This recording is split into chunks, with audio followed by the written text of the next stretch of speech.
路花开，来去泸州心花开。作者魏振荣，来源教育部电子报。路竹若开花，随风迎迎飞。这是古早的泸州上界有特色的风景。暗头啊，月亮出来的时，风轻轻啊吹，月光照伫芦花顶头，亲像海影咧跳舞共款。讲有偌水，就有偌水。泸州较早的地号名有足侪种讲法，上早的讲法是河上洲，因为较早是沙洲，亲像住伫河的顶面共款。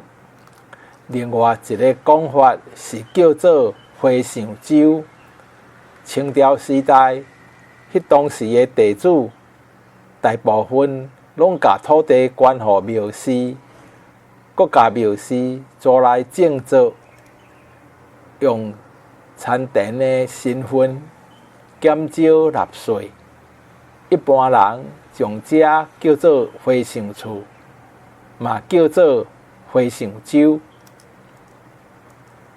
泸州有一个人工湖，号做美丰运河，伫遮会当钓鱼、过船仔，遮的运动作时行。伫岸边有人骑脚踏车，有人散步、运动兼看风景。遐的风景对透早到暗时拢无共款哦。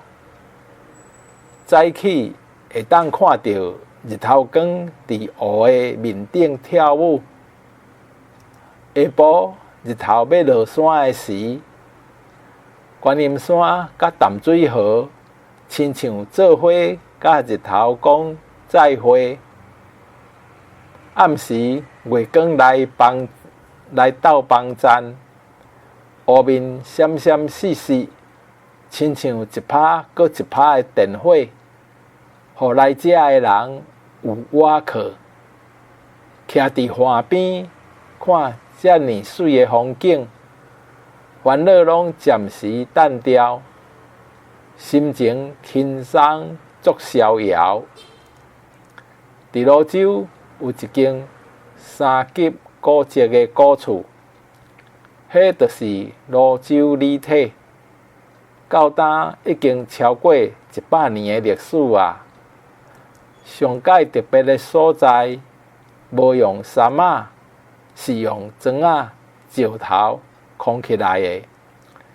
李体拢总有9间厅，60间房间，嘛因为较早这是田地的尾流，大家拢甲这号做田仔尾。厝前有一窟莲花池，若是好天的时，会当看到照伫水面的观音山，足趣味。来到李体，毋但会当看到古早时代的八骹眠床、镜台，行过灶骹饭厅，嘛会当互你想起细汉的时，甲阿公阿嬷做伙生活的记忆。下晡时啊，日头光对窗仔微微透入来房间，迄种古早的气氛，互你伫遮会当想念囡仔时代的甜蜜。对时代进步，泸州的发展嘛愈来愈紧。捷运、快速道路、交通的利便，互遮愈来愈闹热。有闲来遮食一碗切仔面，行一逝永年时，泸州一定有你怀念的古早味。作者魏振荣。